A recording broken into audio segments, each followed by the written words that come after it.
Cours de physique-chimie, niveau première spécialité, chapitre courant électrique et bilan énergétique. Partie l'énergie, conversion et transfert. Au sommaire de ce chapitre, 1. Le courant électrique, 2. Énergie et puissance, 3. Convertisseur, 4. Les dépôts ohmiques, 5. Effet Joule, 6. Générateur réel des tensions continues, 7. Rendement, 8. Bilan d'énergie et de puissance dans un circuit électrique. 1. Le courant électrique. Notation à unité de l'intensité. Donc l'intensité d'un courant électrique se note I majuscule, I comme intensité. Son unité est l'ampère, de symbole A majuscule. On utilise aussi parfois le milliampère, M minuscule, A majuscule. On a l'équivalence, 1 ampère égale 1000 milliampères, et 1 milliampère est égal à 0,001 ampère. Exemple de conversion, 1,5 ampère égale 1500 milliampères, 0,200 ampères égale 200 milliampères, 630 milliampères égale 0,630 ampères, et 1400 milliampères égale 1,400 ampères. Alors, porteur de charge. Donc définition. On appelle porteur de charge une particule, qu'elle soit élémentaire ou non, possédant une charge électrique non nulle. Si un milieu comporte des porteurs de charge mobiles, alors leur mouvement d'ensemble constitue un courant électrique. Les principaux porteurs de charge mobiles sont donc tout d'abord les électrons libres, qu'on retrouve dans les métaux, et ensuite les ions, c'est-à-dire les cations et les anions, qu'on va retrouver dans les solutions aqueuses. Alors qu'est-ce qu'un courant électrique?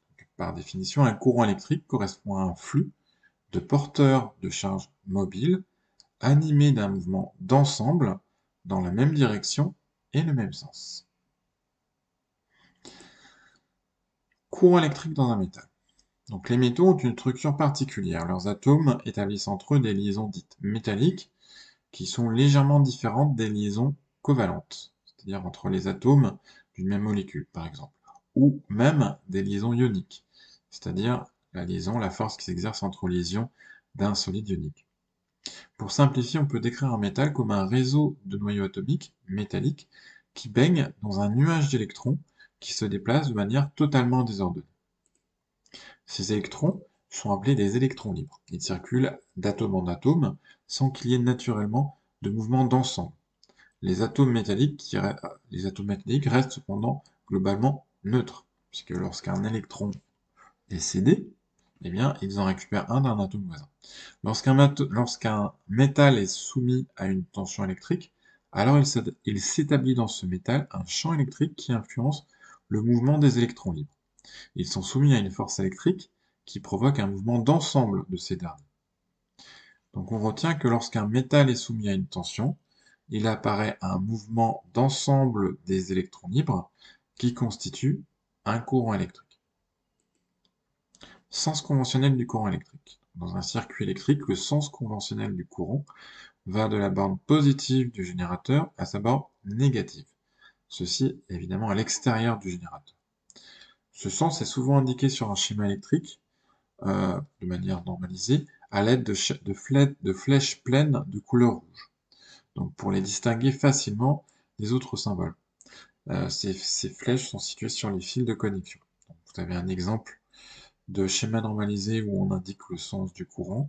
Donc on a deux flèches rouges orientées comme c'est indiqué suivant le sens conventionnel, c'est-à-dire partant de la borne plus vers la borne. Remarque, il correspond donc au sens de circulation d'un porteur de charge positive. Lorsqu'on mentionne le sens du courant sans autre précision, il est sous-entendu qu'il s'agit du sens conventionnel. Sens de déplacement des porteurs de charge. Dans un circuit électrique, des électrons, qui sont chargés négativement, se déplacent dans le sens inverse au sens conventionnel, c'est-à-dire qu'ils vont de la borne négative vers la borne positive. Dans une solution aqueuse, les anions, qui sont des ions négatifs, se déplacent comme les électrons, c'est-à-dire de la borne négative vers la borne positive. Les cations, qui eux, quant à eux sont positifs, se déplacent dans le sens conventionnel du courant, c'est-à-dire de la borne positive vers la borne négative.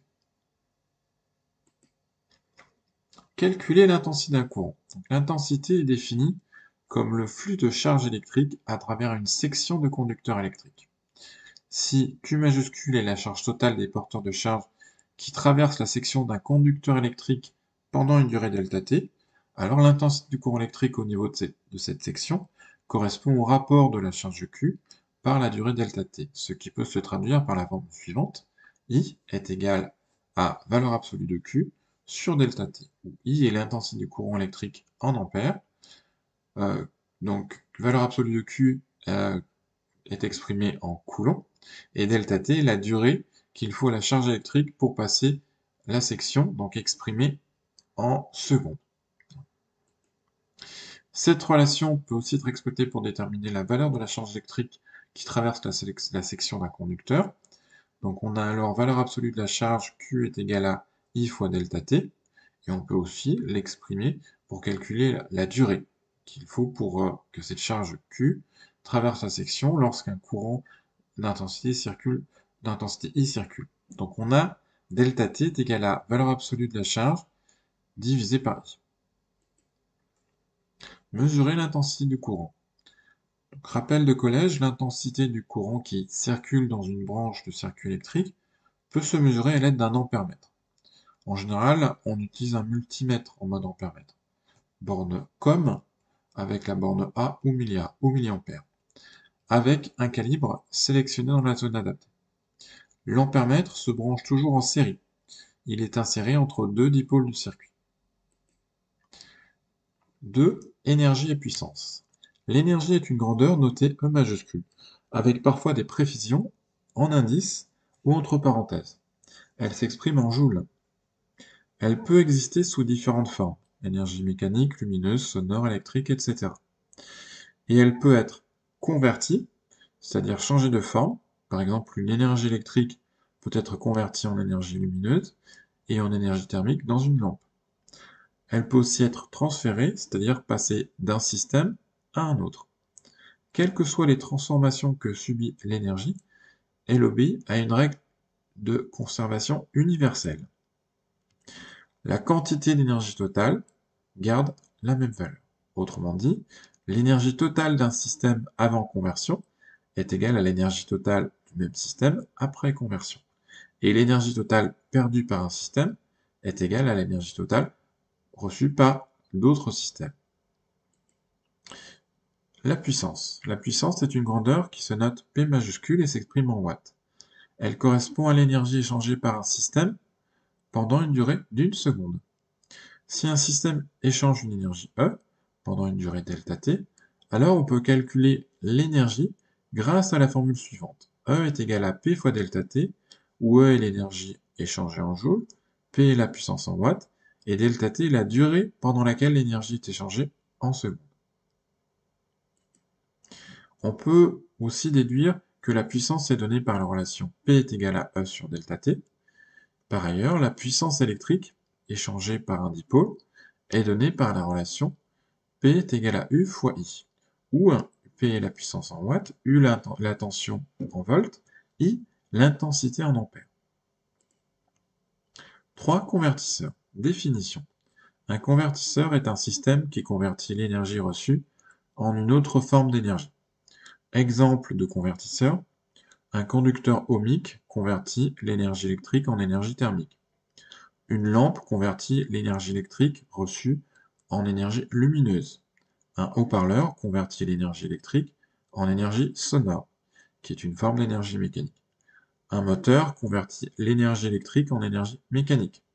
Une dynamo convertit une énergie mécanique en une énergie électrique. Une pile convertit une énergie chimique en énergie électrique. L'efficacité de la conversion est indiquée par son rendement. Voir paragraphe sur le rendement. 4. Les dipôles ohmiques. Qu'est-ce qu'un dipôle ohmique? Un dipôle ohmique est aussi parfois appelé récepteur ohmique, résistor, ou éventuellement résistance. C'est un récepteur qui se caractérise uniquement par sa résistance. La tension à ses bornes obéit à la loi d'Ohm et il convertit la totalité de l'énergie électrique qu'il reçoit en énergie thermique. C'est ce qu'on appelle l'effet Joule. La loi d'Ohm. Alors qu'est-ce que la loi d'Ohm? Il s'agit de la loi qui permet d'exprimer la tension aux bornes d'un dipôle ohmique en fonction de sa résistance et de l'intensité du courant électrique reçu. Qu'indique la loi d'Ohm? D'après la loi d'Ohm, la tension aux bornes d'un conducteur ohmique est proportionnelle à l'intensité du courant qui circule dans ce conducteur, et le coefficient de proportionnalité correspond à la valeur de sa résistance R. Expression de la loi d'Ohm par une formule, donc on retient la formule suivante, U est égal à R fois I, avec U, la tension aux bornes du conducteur ohmique en volts, R, la résistance du dipôle ohmique en ohms, et I, l'intensité du courant en ampères. Que peut-on calculer grâce à la loi d'Ohm? Alors tout d'abord, on peut déterminer, grâce à la formule vue précédemment, la tension aux bornes du dipôle ohmique si l'on connaît sa résistance et l'intensité du courant grâce, comme je l'ai dit, grâce à la formule U est égal à R fois. On peut aussi déterminer l'intensité du courant qui circule dans un dipôle ohmique grâce à la relation I est égal à U sur R. Et pour terminer, on peut aussi déterminer la valeur d'une résistance grâce à la relation R est égal à U sur I. 5. Effet Joule. Qu'est-ce que l'effet Joule? L'effet Joule désigne la conversion d'énergie électrique en énergie thermique par un dipôle ohmique parcouru par un courant électrique. Un dipôle ohmique convertit la totalité de l'énergie électrique qu'il reçoit en énergie thermique. Comment exploiter l'effet Joule? L'effet Joule peut être exploité pour produire de la chaleur. Tous les dispositifs électriques chauffants reposent sur lui et comportent des dipôles ohmiques, des résistances électriques, qui convertissent l'énergie électrique en énergie thermique. L'effet Joule est par exemple exploité pour produire de la chaleur dans les radiateurs électriques, les plaques de cuisson électriques, les fours électriques, les fers à repasser, les sèche-cheveux. L'effet Joule provoque une perte d'énergie. Tous les conducteurs électriques, et par conséquent tous les dipôles et systèmes électriques, possèdent une certaine résistance électrique. Seuls les matériaux supraconducteurs ont une résistance électrique nulle. Par conséquent, ils sont le siège d'un effet Joule qui convertit une partie de l'énergie électrique reçue en énergie thermique. Cette énergie thermique provoque une élévation de leur température et elle est en partie transférée au milieu extérieur. La conséquence de l'effet Joule est donc de provoquer un échauffement du convertisseur susceptible de l'endommager, de provoquer un échauffement du milieu extérieur parfois dangereux, incendie d'origine électrique, de conduire à une dissipation d'énergie qui diminue le rendement. Calculer la puissance dissipée par effet Joule. La puissance dissipée par effet Joule est donnée par la relation suivante. Donc P est égal à U fois I, comme pour tous les dipôles. On peut remplacer U par l'expression donnée dans la loi d'Ohm, U est égal à R fois I. Donc notre expression de la puissance devient P est égal à R fois I fois I. Si on simplifie, on obtient P est égal à R fois I au carré. 6. Générateur réel de tension continue. Comme tout dipôle, un générateur possède une résistance interne, notée souvent petit r, qui influence la valeur de la tension qu'il délivre. On peut modéliser un générateur réel comme l'association en série d'un générateur idéal de tension E majuscule, constante, et d'un dipôle ohmique de résistance petit r. Par conséquent, la tension UAB aux bornes d'un générateur réel peut être donnée par la relation UAB est égal à E moins RI. Donc la caractéristique d'un générateur a donc le profil suivant. On obtient une droite, une fonction affine, décroissante, dont la valeur à l'origine vaut E. Donc comme je viens de dire, il s'agit d'une fonction affine décroissante. Son ordonnée à l'origine est E, et le coefficient directeur de cette droite est petit r, la valeur de la résistance interne. La présence de cette résistance a pour conséquence, donc tout d'abord, la tension fournie n'est pas rigoureusement constante, elle diminue lorsque l'intensité du courant augmente, et d'autre part, une partie de l'énergie est dissipée par effet Joule. 7. Rendement. Par définition, un convertisseur convertit de l'énergie qu'il reçoit en une autre forme d'énergie qui nous est utile. Cependant, tout processus de conversion d'énergie entraîne inévitablement des pertes. Donc on peut le schématiser ainsi. Le convertisseur reçoit une énergie, une certaine forme d'énergie, et il la convertit en une énergie qui nous est utile, qu'on exploite, et une énergie qui est perdue, qui est dissipée. Donc une proportion variable de l'énergie investie est perdue sous forme thermique, en raison de l'effet Joule ou à cause de frottement. Le rendement est une grandeur qui traduit l'efficacité d'un convertisseur. Le rendement se note le plus souvent avec la lettre grecque eta, et il correspond au rapport de l'énergie utile par l'énergie reçue.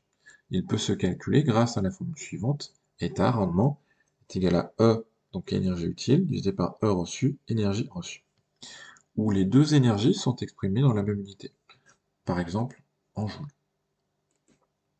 Étant donné que l'énergie est proportionnelle à la puissance et au temps de l'échange, le rendement peut aussi se calculer grâce à la formule suivante. Donc eta, le rendement, est égal à la puissance utile divisé par la puissance reçue, où évidemment les deux puissances sont exprimées dans la même unité, par exemple en watts.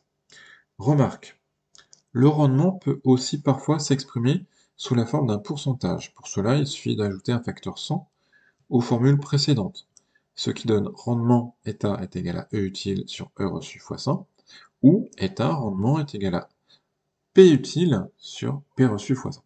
Une petite répétition. Donc le rendement est une grandeur comprise entre 0 et 1. Si le rendement est nul, alors le convertisseur n'a pas permis d'obtenir la forme d'énergie souhaitée, il n'y a pas eu de conversion dans la forme recherchée. Si le rendement est de 1, alors il est maximal, il s'agit d'un convertisseur idéal qui n'existe pas en pratique, permettant de convertir l'intégralité de l'énergie reçue en énergie utile sans perte. Plus le rendement est proche de 1, et plus la conversion est efficace. 8. Bilan d'énergie et de puissance dans un circuit électrique. Le principe de conservation de l'énergie implique que l'énergie cédée par un système est nécessairement reçue par un ou plusieurs autres systèmes.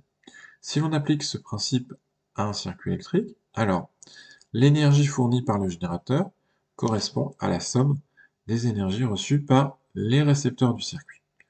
Ce qu'on peut écrire par E générateur est égal à E récepteur 1 plus E récepteur 2 plus E récepteur 3, etc. La conversion de l'énergie implique aussi la conservation des puissances. Autrement dit, la puissance du générateur correspond à la somme des puissances reçues par les récepteurs du circuit. Donc, on peut écrire P générateur est égal à P récepteur 1 plus P récepteur 2 plus P récepteur 3. Donc ce cours est terminé, n'hésitez pas à poser vos questions en commentaire.